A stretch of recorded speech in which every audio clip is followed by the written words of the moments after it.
Señor, sabemos que vos siempre tenés una palabra fresca, sabemos que siempre querés bendecirnos. Por eso te pedimos, papá, que tomes el control. Nos hacemos a un lado para que vos puedas fluir, para que nos puedas abrazar. Señor, sabemos que siempre que nos hablás con amor. Te entregamos, papá, en el nombre de Jesús. Amén. Amén. Y bueno, ahí como... Muy bien. Iglesia, pueden tomar su lugar si quieren. ¿Se ve la filmina? ¿Sí? Estuvimos charlando, como saben, estamos estudiando la palabra de Dios desde Génesis hasta Apocalipsis y estamos más o menos en la mitad. Hemos aprendido sobre el nacimiento de Jesús y la semana pasada, antes de la prédica de la pastora, hemos aprendido con Jorge y Marlene el arrepentimiento, ¿sí? Cuando Jesús se bautiza. Y hoy nos toca un poco estudiar la personalidad de Jesús, ¿sí?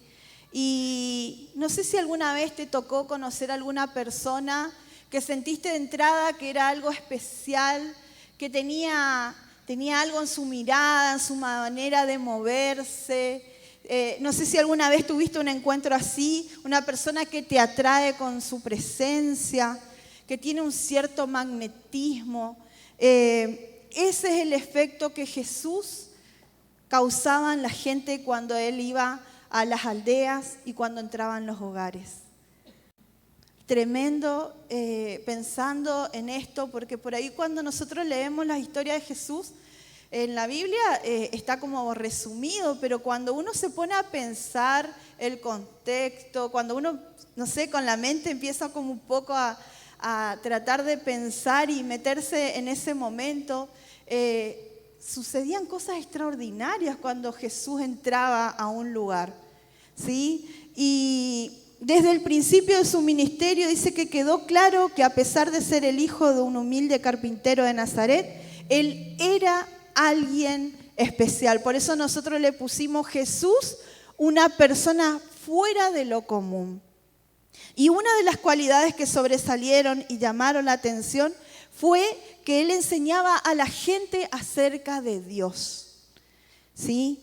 Dice, la fe cristiana se basa en la vida, en el ministerio, en la crucifixión y en la resurrección de Jesús, tal como aparece en el Nuevo Testamento. O sea que para nosotros Jesús es el principal sujeto de revelación. El Antiguo Testamento lo anuncia, pero el Nuevo Testamento presenta a Jesús. Y el propósito de la Biblia se cumple cuando los seres humanos somos llevados a un conocimiento real de Dios por medio de la fe en Jesucristo y la sumisión a Él como Señor. Es decir, cuando nosotros le reconocemos a Jesús como Hijo de Dios y cuando declaramos que le aceptamos a Él y aceptamos la soberanía de Jesús en nuestras vidas. En 1 de Juan, del 1 al 4 dice, lo que era desde el principio, lo que hemos oído, lo que hemos visto con nuestros ojos, lo que hemos contemplado y palparon nuestras manos tocante al verbo de vida, porque la vida fue manifestada y la hemos visto y testificado, y os anunciamos la vida eterna, la cual estaba con el Padre y se nos manifestó. Lo que hemos visto y oído, eso anunciamos, para que también vosotros tengáis comunión con nosotros. Y nuestra comunión verdaderamente es con el Padre y con su Hijo Jesucristo. Estas cosas os escribo para que vuestro gozo sea cumplido. Dios es luz. Amén. Se puede entonces encontrar en la palabra de Dios una clara afirmación sobre el propósito de todas las Escrituras. Que los lectores puedan entrar en la fraternidad con Dios y el uno con el otro por medio de Jesucristo. En Juan 5:39 dice, escudriñad las Escrituras, porque a vosotros os parece que en ellas tenéis la vida eterna, y ellas son las que dan testimonio de mí. Yo no sé, pero nosotros venimos de otro conocimiento. Nosotros conocíamos a Dios, le digo nosotros, antes de conocer a Jesús. Y vemos que la mayoría de las personas dice, sí, yo le conozco a Dios. Pero el tema es conocer a Jesús. Cuando se nos revela Jesús a nuestras vidas, ahí es donde viene el cambio revolucionario en nuestras vidas. Y acá dice que escudriñando la palabra nos lleva a conocer a Jesús. Y nos acordábamos de un caso, ¿no? Que es un documental. Este caso de Cristo, el caso de Cristo. Claro, no sé cuántos vieron el caso de Cristo donde una persona se considera atea o que no conoce a Dios en nada, y la mujer entre esas búsquedas empieza a ir a una iglesia, pero él no quería saber nada. Y él entre esas búsquedas de la verdad, ¿sí?, empezó a buscar entre varias personas, empezó a documentar, empezó a anotar todo. Y la mujer tenía cada vez más encuentros con Jesús y oraba por él. Y hasta que llega en un momento de su vida que tiene un encuentro con Jesús. Él, siendo ateo y todo lo que él decía. Y al final de la historia, su libro en Estados Unidos fue el más vendido de toda la historia. ¿Por qué? Porque él cuenta cómo fue el proceso de su vida hasta que tiene ese encuentro con Jesús. Aquellos que tengan la posibilidad de poder verlo, está en YouTube, se llama El Caso de Cristo. O sea que él a través de su pensamiento, de su teología, o sea, que él era inteligente, era muy inteligente, una persona que él narraba en un diario, pero al final después termina narrando el caso de Jesús, escribe en el diario y ahí tiene ese encuentro con Jesús. Es tremendo porque él va científico, cómo puede ser que Jesús, nadie puede soportar esa muerte en la cruz y esto, que aquello, y la verdad que es impresionante cómo Dios hace las cosas para llamarnos la atención a cada uno de nosotros. Amén, iglesia. Entonces lo que dice acá la palabra de Dios, que cuanto más escudriñemos la palabra, nosotros vamos a tener ese encuentro con Jesús, porque ella da testimonio. Todo el Antiguo Testamento habla de que va a venir y en el Nuevo Testamento nos presenta a Jesús, ¿sí? Y entonces vamos al primer punto de esta tarde, que sería una de las cualidades. Jesús es el maestro de maestros. ¿Por qué llamaban a Jesús el maestro de los maestros? Y buscando el significado, yo sé que hay muchos maestros. A ver, ¿cuántos maestros hay acá? De las escuelas, profesores, acá.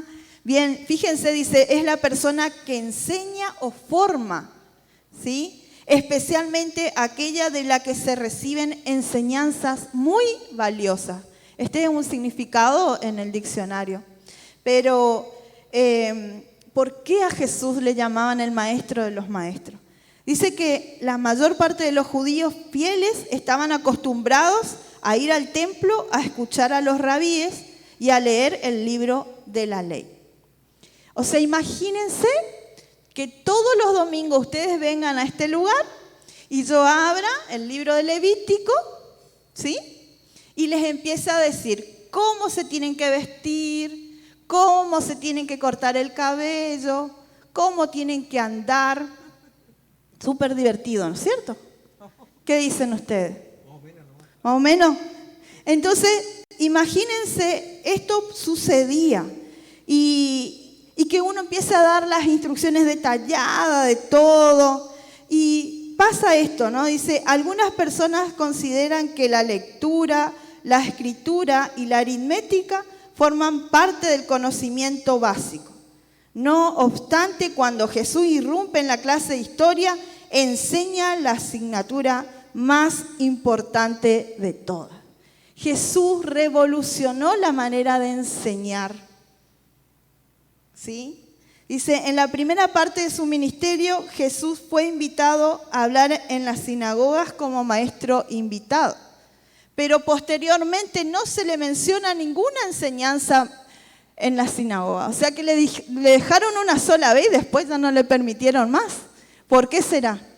Porque echaron a Jesús de la sinagoga. Le dijeron, no, predique más acá. Dentro de la sinagoga. ¿Por qué? Porque tal vez sus enseñanzas eran muy revolucionarias para ellos, ¿no? Pero dice que las enseñanzas de él eran al aire libre, eran grupos pequeños. Yo pensaba en eso y digo, bueno, en las células. Jesús enseñaba también en grupos pequeños y dedicó cada vez más tiempo a la instrucción de sus discípulos más cercanos. Dice que las multitudes iban y venían y escuchaban ansiosamente las palabras de Jesús. Pero dice, no se comprometían a seguirlo. Eso me llamó la atención. Es decir, las multitudes iban y venían, le seguían a Jesús, pero dice que no todos se comprometían a seguirlo a él. Los discípulos fueron aquellos que en mayor o menor grado se entregaron por entero a su causa y lo acompañaron en sus viajes. Ser discípulo significaba una dedicación exclusiva y sin reservas a Jesús, la aceptación a su estilo de vida y estar dispuestos a sufrir por persecución. ¿Cuántos discípulos hay acá en esta tarde? A ver. ¡Wow! Bien, gloria a Dios por eso. Imagínense que 12 revolucionaron el mundo, lo que seremos nosotros. Amén, iglesia. Jesús no había adquirido la educación formal de los escribas, pero su estilo de enseñanza y su grupo de discípulos lo colocaron en el papel de rabí. El conflicto de estos líderes giró al entorno de la interpretación del Antiguo Testamento. Jesús nunca puso en duda la autoridad de la ley, sino más bien la autoridad para interpretarla. Jesús, por eso el error, ¿no? Que muchos dicen, no, Jesús vino y abolió. No, Jesús simplemente interpretó la palabra de Dios de una manera que ni siquiera ellos podían entender. Por eso dice que la enseñanza de Jesús era totalmente revolucionaria. Y yo pensaba también, hay una materia que se llama sociología. Los sociólogos estudian los comportamientos del ser humano en la sociedad. Y también están los psicopedagogos, ¿no? Que estudian las formas de enseñanza, y pensaba en Jesús, y yo digo, qué tremendo, Jesús era todo eso. Jesús era todo eso, por eso se lo llama el maestro de los maestros, porque él iba, él estudiaba la sociedad, él veía cómo se movían y buscaba la estrategia, buscaba la dinámica, ¿sí? Para poder transmitir y enseñar. Por eso él fue revolucionario, porque realmente Jesús quería que todos entendieran la palabra de Dios. Él no quería simplemente ir y repetir instrucciones, y realmente revolucionó la manera de enseñar. Bien, el otro punto, ¿sí? Algunas personas consideraban que la lectura, la escritura y la aritmética forman el conocimiento básico. No obstante, cuando Jesús irrumpe en el salón de la clase, bueno, ahí ya Roxana contó algo, ¿sí? Jesús enseñó por medio de parábolas, ¿sí? Primero, la narración breve y simbólica de la que se extrae de una enseñanza moral. Jesús explicaba sus doctrinas con parábolas. Jesús contaba con parábolas que comunicaban la verdad de manera que no se comprobaban a la lectura, que no se comparaban con la lectura de la ley. Por ejemplo, Jesús quería que sus seguidores entendieran que para ser parte de la nación de Dios tenían que vivir de manera diferente a que ellos pertenecían solos a una nación terrenal, ¿sí? Que Jesús siempre cuando Él enseñaba quería que la gente que le entendiera que ellos iban a pertenecer a lo celestial más que lo terrenal que estemos viviendo ahora en este momento, ¿sí? En este caso, gobernado por el César, como le estaba enseñando a personas que vivían de la agricultura. Le contaba historias acerca de la agricultura, ¿sí? Y vamos a pasar un video, y los chicos si me pueden ayudar de multimedia. He aquí, un sembrador salió a sembrar, y mientras sembraba, parte de la semilla cayó junto al camino, y vinieron las aves y se la comieron.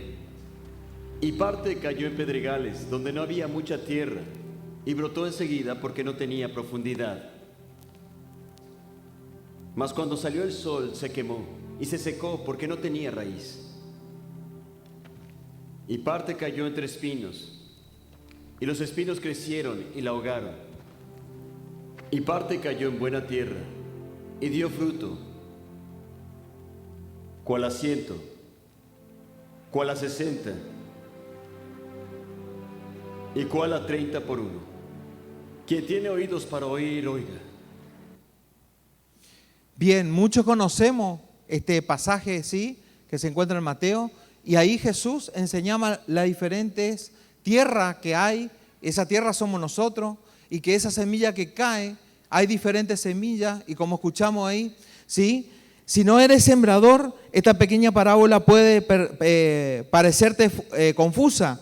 ¿Qué tiene que ver esto con mi vida?, vas a decir.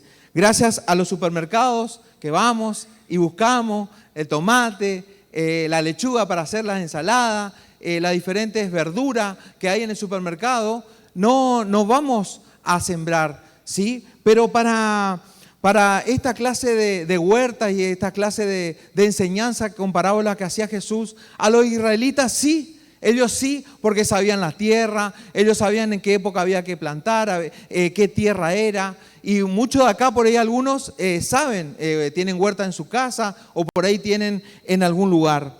Ellos conocían muy bien el desafío de sembrar su cebada en el campo, rocoso y polvoriento. Y por eso si visitas el área, puedes mirar a lo largo del campo y ver terrenos exuberantes de las mejores frutas y verduras que crecen en los valles. El buen suelo hace toda la diferencia. Amén, iglesia. Sí, Jesús le está diciendo a su oyente que si quieren crecer en su fe, deben plantarse a sí mismos en el buen suelo de la comunidad de Dios. Traducido al lenguaje actual, sería algo así como en la adoración, en la fraternidad y en el estudio bíblico, en la célula, en la iglesia, en lo que te encuentres haciendo en este tiempo. Significa vivir más acuerdo a los valores de Dios que los valores de este mundo. Jesús le contaba esta verdad en una forma de una historia que le llegaba a las personas en donde ellos vivían y atraían su atención. Ellos sabían que Él no era un maestro común y corriente, ¿sí? Por ahí decíamos, ¿no? En esa época, la forma en que Jesús tenía de atraer a ellos era hablándole de la agricultura. Pero hoy, ¿de qué manera tal vez Dios puede usar nuestras vidas para hablar a las personas? Yo creo que en cada ámbito, en cada lugar donde nos movemos, nosotros, Dios nos va a dar la estrategia y la manera de poder hablar de Jesús, ¿sí? Según en tu trabajo, por ejemplo. Entonces, cada uno va a tener la estrategia, la manera de cómo hablar a las personas. Porque como decía ahí, tal vez hoy yo al menos confieso que no soy mucho de plantas. Entonces yo no voy a poder ir a predicarle a alguien de la semilla y que cae en la tierra, pero sí Dios me puede dar otra forma de poder explicar la palabra de Dios, ¿sí? Así como Jesús también hablaba y era una manera simple y sencilla de poder hablar. ¿Sí? Los rabíes hablaban en forma racional, inteligente, pero Jesús era sencillo, Él era humilde para hablar. Y como decía, lo que más nos llamaba la atención era que Él quería que todos aprendan la palabra de Dios. No era solamente para un grupo de personas, sino que era para todos. Y una vez, un cierto pastor, cada vez que predicaba, salía y un hermano de la iglesia se acercaba al pastor y le decía: pastor, hoy cada vez que lo escuchaba a usted hablar, se me apagaba el audífono y tenía problemas con las pilas, dice. Pero ¿en qué momento se le apagaba las pilas o el audífono? Cuando el pastor predicaba sobre la importancia de servir, de diezmar, de ofrendar, de hacer trabajo. Él dice: me perdía, no le pude escuchar. Y eso es lo que Dios quiere hacer en este tiempo. A ver si tu audífono funciona, enchufate y ponele pila. No deje que tu audífono, ¿sí?, se quede sin pila para poder escuchar el mensaje que Jesús tiene en este tiempo. Porque Él quiere que todos ¿sí? Sirvamos con un corazón agradecido, porque seguramente que acá hay miles de testimonios de lo que Dios hace. No que, ay, yo no escuché el mensaje, no, fue para mí medio que este mensaje para fulano. Y empezamos a desviar los mensajes para y si estuviera fulano, mirá, en mi célula le iba a funcionar bien esto. A mí no, porque esto no es para mí. Y empezamos a desviar, ¿sí?, el tema de las prédicas y el tema de lo que Jesús quiere hacer en este tiempo en nuestras vidas. Y seguramente que en ese tiempo, cuando el enemigo pone esos pensamientos en nuestra mente, o nos queremos dormir o nos distraemos, seguramente Dios tiene una palabra súper poderosa para nuestras vidas. ¿Y qué pasó? Se llevó la semilla. Vino el pajarito y llevó la semilla para otro lado. Se llevó la bendición para otro lado. Bien, la otra forma que Jesús enseñaba era también en forma directa. Es decir, ¿se acuerdan entonces? Primero enseñó, fue a la sinagoga, sí, pero después enseñaba al aire libre, enseñaba en grupos y también enseñaba en forma directa. Es decir, enseñaba a través de parábolas y también en forma directa. Esta forma directa dice que es su único sermón registrado en la Biblia, el Sermón del Monte, que la pastora está realmente predicando sobre esto y nos está enseñando un montón de cosas, pero así rescatando un poco de qué hizo Jesús. Jesús puso pata para arriba a todas las personas que fueron a escucharlo ese día. ¿Por qué? Porque dice que Jesús venía haciendo milagros tras milagros. Y la gente se apretujaba para ir y seguir y ver qué hacía Jesús.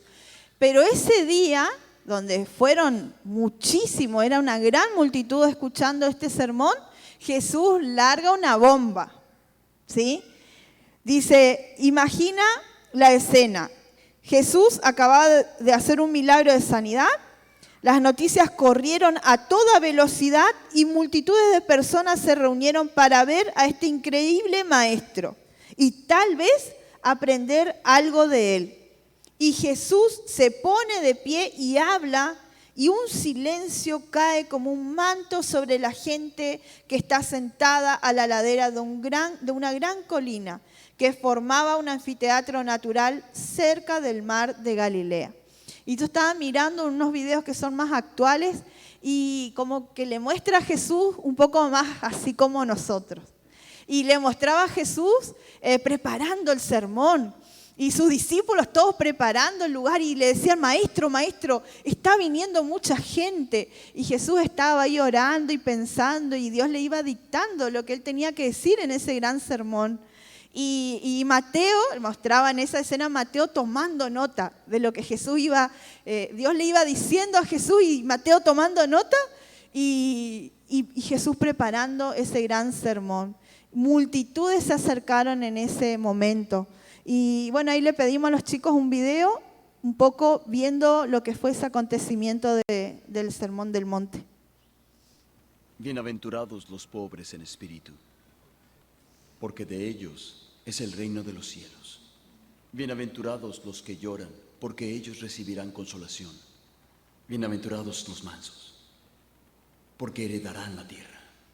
Bienaventurados los que tienen hambre y sed de justicia, porque ellos serán saciados.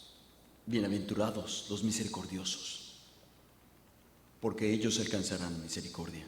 Bienaventurados los de limpio corazón, porque ellos verán a Dios. Bienaventurados los pacificadores, porque ellos serán llamados hijos de Dios.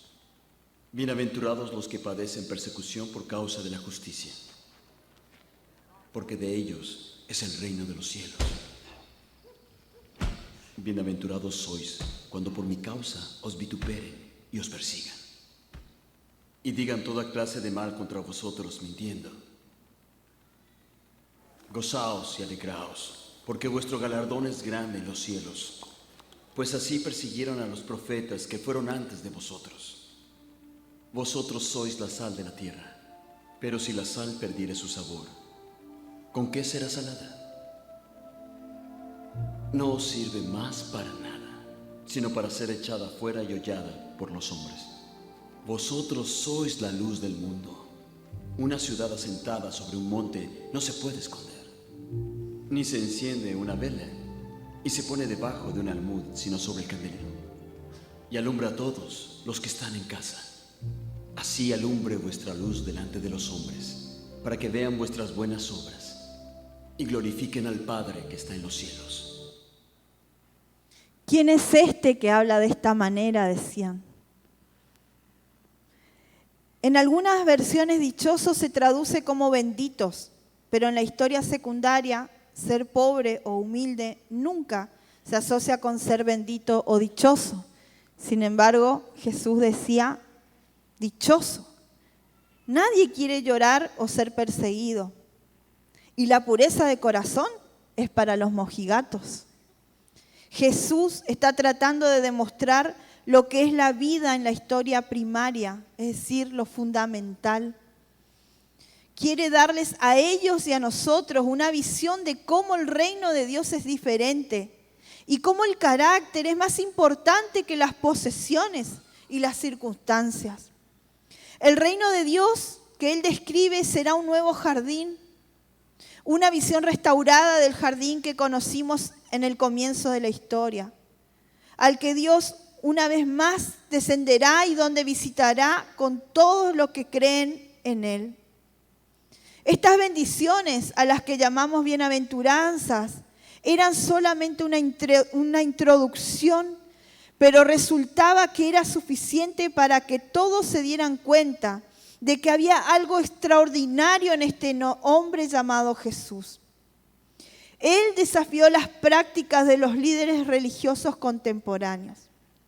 Cuando oren, no sean como los hipócritas, porque a ellos les encanta orar de pie y en las sinagogas y en las esquinas de las plazas para que la gente lo vea.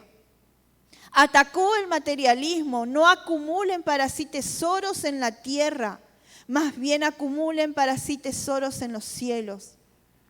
Advirtió sobre el poder seductor del dinero.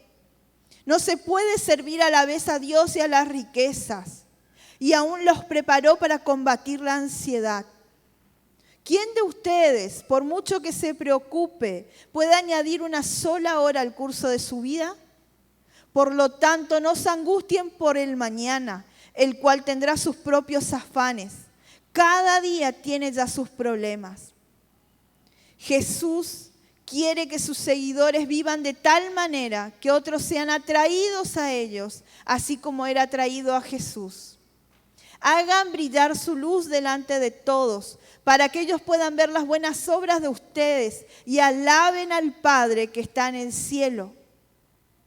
Naturalmente, alguien con un mensaje tan fuera de lo convencional, que también tenía la habilidad de hacer milagros, llamaba mucho la atención. En una ocasión, así una mujer que había luchado con una enfermedad crónica, pensó que si tan solo podía llegar al maestro, si tan solo ella podría arrimarse a él, podría ser sana. Y esta mujer toca el manto del maestro, ¿se acuerdan esta historia? Y el maestro se da vuelta y dice, ¿quién ha tocado mi manto? Y los discípulos le miran al maestro como diciendo, maestro, hay mucha gente, ¿cómo vamos a saber? Alguien te tocó, pero ¿cómo vamos a saber? Sin embargo, había algo tan especial que el maestro tenía preparado para esta mujer. Cuando el maestro vuelve a preguntar, esta mujer confiesa y dice, maestro, yo te he tocado el manto. Y Jesús le responde con compasión, tu fe te ha sanado. ¿Qué hacer con alguien así? ¿Qué hacer con alguien que revolucionó tanto? Y otra vez, después de alimentar a una multitud de 5,000 personas con solo 5 panes y 2 peces. Algunos lo siguieron hasta una aldea vecina porque querían aprender más de este maestro inusual. Deseaban saber qué podían hacer para servir a Dios. Y Jesús le dice, crean en aquel que lo envió. En otras palabras, vayan y crean que yo soy el Mesías. Y luego les dijo que solo Él era la fuente de contentamiento. Y agregó algo que les tomó de sorpresa. Les dijo, ciertamente les aseguro, afirmó Jesús, que si no comen la carne del Hijo del Hombre ni beben su sangre, no tiene realmente vida. El que come mi carne y bebe mi sangre tiene vida eterna, y yo los resucitaré en aquel día final. Si había alguna duda acerca de que Jesús era diferente, esto prácticamente lo disipó. Jesús pone todas las cartas sobre la mesa, llamando a sus seguidores, identificándose con él de tal manera que pareciera como si hubieran participado de su cuerpo. Deseaba que llegaran literalmente a ser uno con él. Esta es su forma de decir algo de que todos querían oír en ese momento y que muchos no deseaban oír aún hoy. Yo soy el único camino. Y eso confrontaba. Yo soy el único camino. Tremendo. Jesús nos llama a tomar una decisión. Jesús no era un maestro común y corriente. Jesús era la clase de persona que todos notaban cuando él entraba en un lugar. Su ministerio estaba validado por sus notables enseñanzas e intervenciones milagrosas. No obstante, él demanda de nuestras vidas singulares totalmente devoción. En un cierto punto, después de observar todo lo que hizo, tenemos que tomar nuestra propia decisión. Tenemos que determinar si es el único que debemos seguir. Y queremos pasar un video también, ¿sí? Antes de continuar.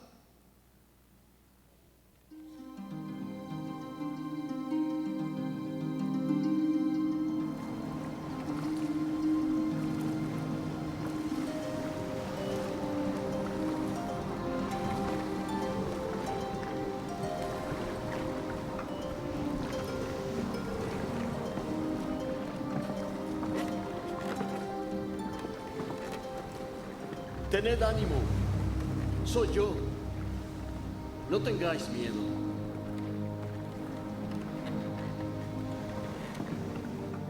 Señor, si eres tú, manda que yo vaya a tu lado. Ven.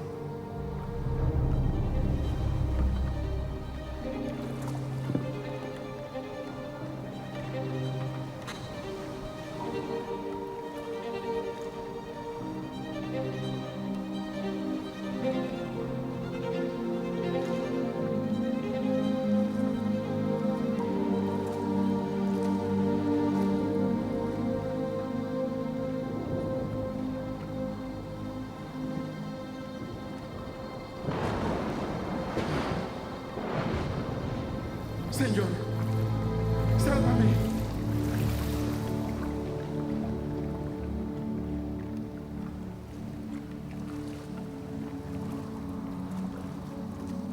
Hombre de poca fe, ¿por qué dudaste?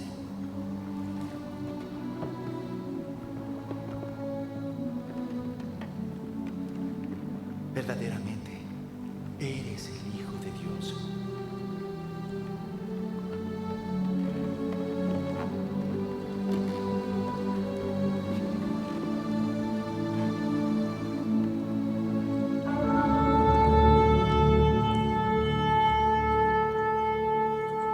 En ese tiempo no había cámara, no había edición, no había nada, pero Pedro no estaba tan seguro de que fuera Jesús, así que gritó: Señor, si eres tú, manda que vaya a ti sobre el agua. Jesús respondió: ven.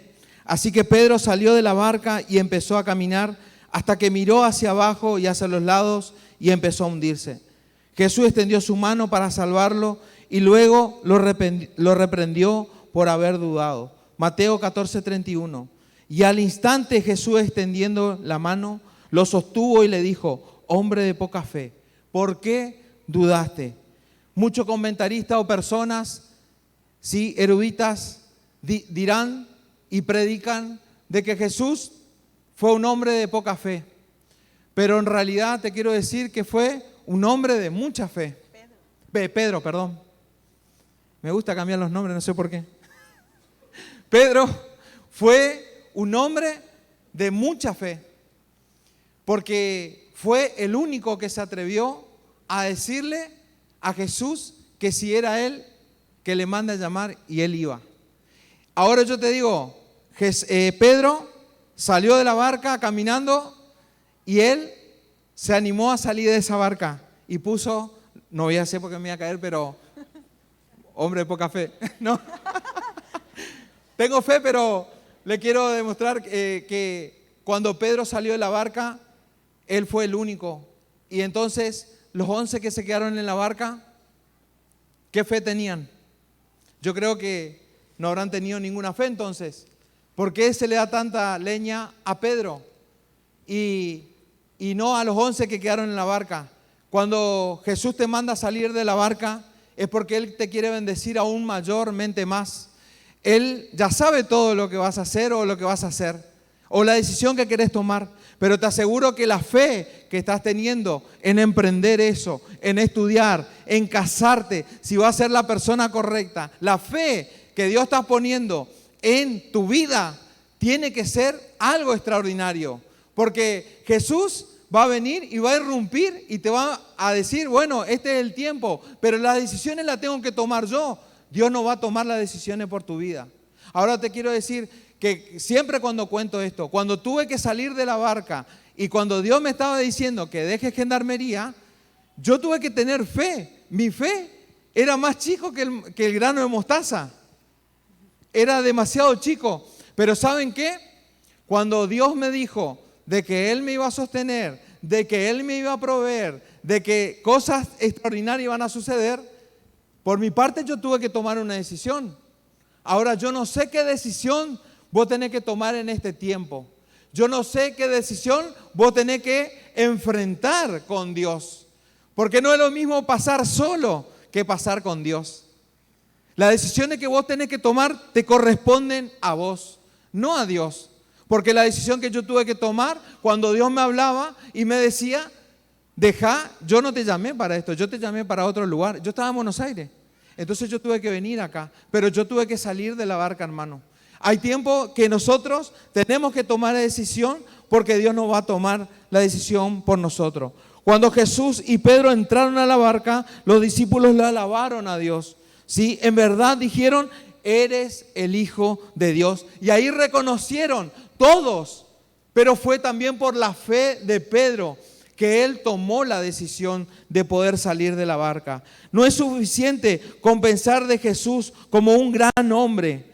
En la historia secundaria podemos conocer a grandes hombres, empresarios, atletas profesionales, funcionarios, etcétera. ¿Sí? Grandes hombres de Dios. Sin embargo, si queremos elevarnos por encima de las circunstancias que estamos atravesando, dificultades en este tiempo, en tu vida, ahora, y me vas a decir, Hugo, sí, pero vos no sabés lo que me está pasando a mí.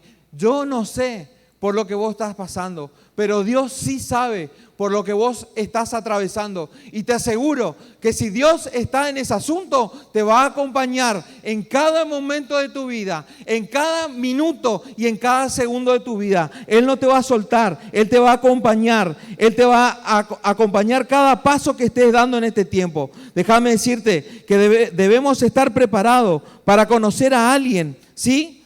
Que redefine la palabra extraordinario. Esto es algo extraordinario lo que estamos viviendo, iglesia.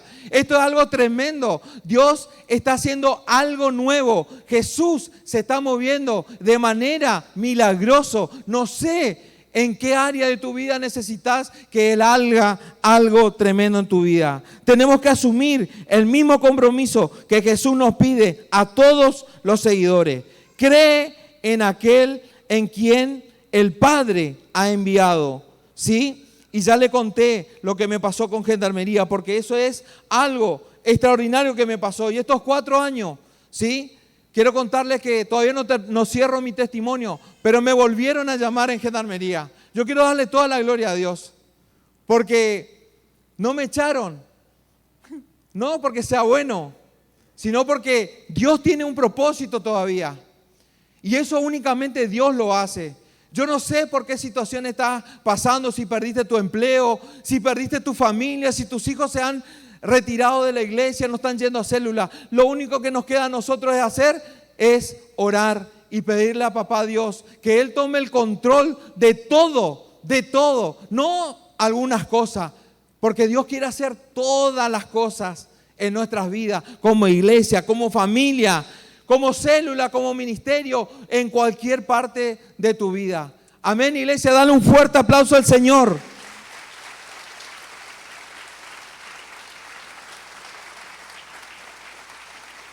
Lo único que le puedo decir es que sin fe es imposible agradar a Dios, ¿sí? Y Él ve los corazones y Él te dice, yo no veo lo que ve el hombre, yo veo con qué corazón apacentás a mis ovejas. Él te dice, con qué corazón estás apacentando las ovejas y los corderos del Señor. Sabe de antemano, Él sabe todo de antemano. Él está esperando por tu respuesta y te dice, ¿querés ser discípulo o querés ser seguidor? ¿Qué querés? ¿Querés vivir todos los días los milagros de Dios simplemente? ¿O querés ser verdaderamente los discípulos? ¿Querés ser discípulo de Jesús? Porque los 12 que revolucionaron, esos 12 cambiaron la historia del mundo. Y esos miles y miles que le seguían, los seguidores, simplemente iban a ver los milagros que Él iba a hacer en ese momento. Y después no se sabe más nada. Terminó. Hay muchas personas que vienen solamente por los milagros, pero Dios quiere que en este tiempo realmente seas discípulo de Jesús. Él te está llamando. Él te está llamando a un compromiso más, iglesia. Él está deseando más que nada que cualquier persona en la tierra. Él te conoce, Él sabe el potencial que vos tenés, pero hay una decisión que vos tenés que tomar. ¿Querés ser seguidor o querés ser discípulo? Y yo te voy a pedir, iglesia, que vos cierres tus ojos, que vos puedas en esta tarde, noche, realmente si viniste por primera vez, de que vos puedas poner tu vida en la mano del mejor maestro, del que revolucionó la historia, del que puso pata para arriba a este mundo. Nosotros no pertenecemos a este mundo, estamos de paso simplemente, pero Él quiere que vos tengas ese encuentro. Y si viniste por primera vez y nunca hiciste esta oración o nunca le entregaste tu corazón a Dios, hacé esta oración conmigo, repetí conmigo y decile así: Señor Jesús, en esta tarde te abro las puertas de mi corazón y quiero recibirte como mi único y suficiente Salvador, Señor y Rey de mi vida. Hoy quiero abrirte las puertas de mi corazón. Quiero que entres a vivir conmigo. Quiero que me ayudes porque solo o sola no puedo. Te necesito. Hoy quiero que tú cortes todo pacto, consciente o inconscientemente, que hice con las tinieblas. Señor Jesús, ayúdame. Hoy quiero que escribas mi nombre en el libro de la vida eterna y no lo borres nunca más. Te lo pido en el nombre de Jesús. Amén, amén y amén. Y si hay alguien que hizo esta oración por primera vez, yo te voy a pedir ahí donde estás que vos puedas levantar tu mano. Si hiciste esta oración, ¿hay alguien que hizo esta oración? Dios te bendiga. ¿Hay alguien más que hizo esta oración? Yo te voy a pedir un paso más de obediencia, si puedes pasar acá adelante. Nosotros queremos seguir orando por vos. ¿Sí? ¿Pasa? ¿Sí? ¿Hay fiesta en los cielos? Amén, iglesia. En cuanto uno se arrepienta, hay fiesta en los cielos.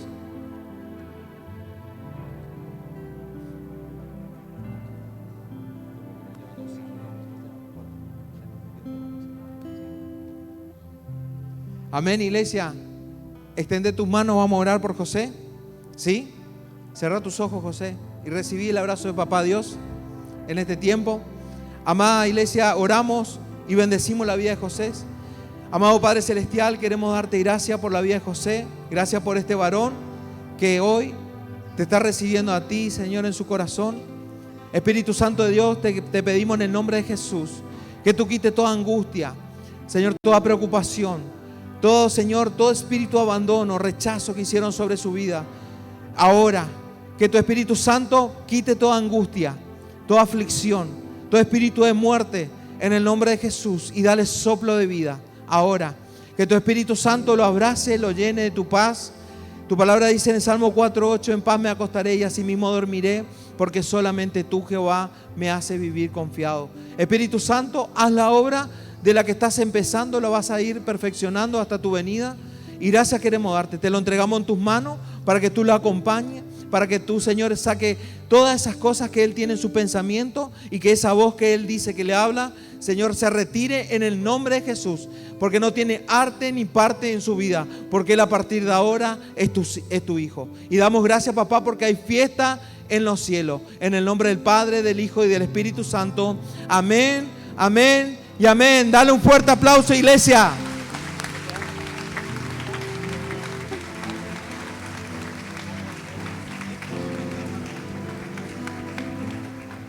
Iglesia, podés ponerte de pie y vamos a adorar a nuestro Dios a través de esta alabanza.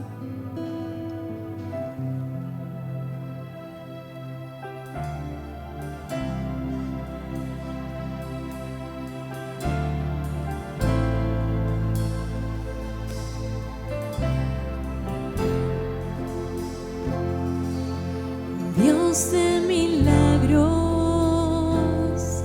haz tu obra en mí, despeja mi duda, sé que estás aquí.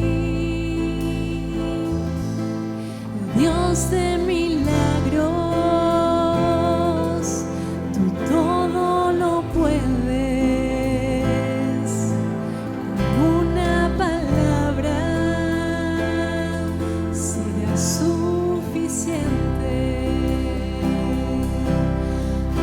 Yo sé por la fe, algo está por suceder. Sé por la fe, algo está por suceder. Voy a adorar, su nombre exaltar, el que vivo está. De milagros,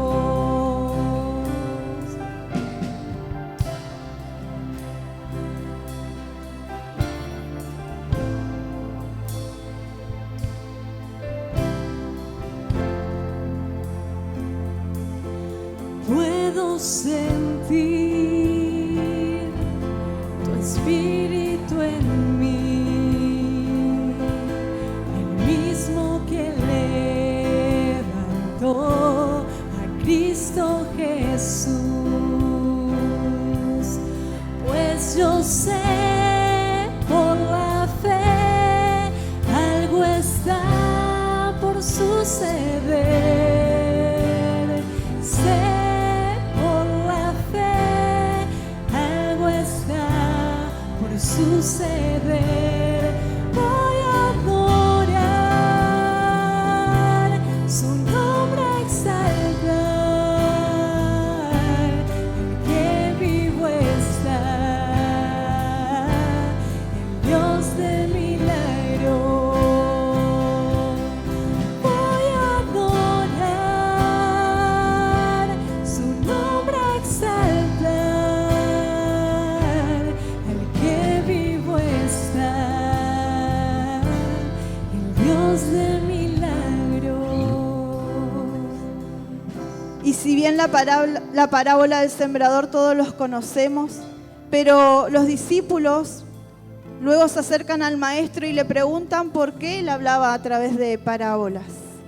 Y él les dijo: a vosotros os es dado a conocer los misterios del reino de Dios, pero a los otros por parábolas, para que viendo no vean y oyendo no entiendan.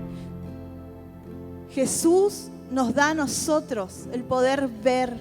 Él nos revela Él tiene muchas cosas, muchos misterios para los hijos de Dios. Está en que nosotros le pidamos y podamos ver. Acá hoy somos todos hijos de Dios. Y tal vez la palabra del sembrador lo conozcas, pero hay más de parte de Dios para nosotros. Hay más de parte de Dios para la iglesia. Eso me decía el Señor. Yo a ellos les hablo por parábolas para que ellos entiendan, porque ellos no comprenden. Pero a ustedes yo les he revelado. Yo a ustedes les quiero contar los secretos de mi reino. Oramos, iglesia. Padre, en el nombre de Jesús te pedimos en esta tarde que tú te reveles hacia nuestras vidas. Jesús, revélate a nuestras vidas. Que podamos ser parte de tu reino, entendiendo lo que vos tenés planificado para nosotros. Que podamos presentar el sacrificio en la cruz de una manera tan sencilla. Señor, nosotros no queremos ser simples oidores de la palabra. No queremos ser simples seguidores para recibir los milagros y tirar la toalla. Señor, realmente nosotros queremos ser discípulos tuyos que comprendan todo lo que tú tienes preparado para nosotros en este tiempo. Te pedimos que te reveles hacia nuestras vidas y que nos muestre lo más de Dios para nosotros. Sabemos que hay más. Sabemos que tenés preparado para la iglesia cosas grandes. Revélate hacia nuestras vidas. Sabemos, papá, que nos estás hablando en este tiempo muy fuerte, que estás rompiendo muchas estructuras en nuestras vidas. Padre, te pedimos en el nombre de Jesús, enséñanos, que podamos entender el sacrificio en la cruz, que podamos entender, Señor, que el Espíritu Santo está en nosotros y que el mismo poder que estaba en Jesús está en nuestras vidas, que se nos revele la autoridad que nos has dado en esa cruz y que nos levantamos cada día, Señor, con esa autoridad en tu nombre para poder traer libertad a los cautivos, Señor. Que podamos levantarnos con esa autoridad a predicar el Evangelio, Señor. Danos la facilidad en la palabra, papá. Bendecimos, Señor. Bendecimos a tu amada iglesia, papá, en esta tarde. Y declaramos, Señor, que tú rompes todas estructuras, Señor. Y que vamos a poder ver todo lo nuevo que tenés para nosotros en este tiempo, Señor. En el nombre de Jesús. Amén. Jehová te bendiga y te guarde. Jehová haga resplandecer su rostro sobre ti y tenga de ti misericordia. Jehová alce sobre ti su rostro y ponga en ti paz. Buen fin de semana, iglesia. Dios les bendiga. ¡Fuerte aplauso!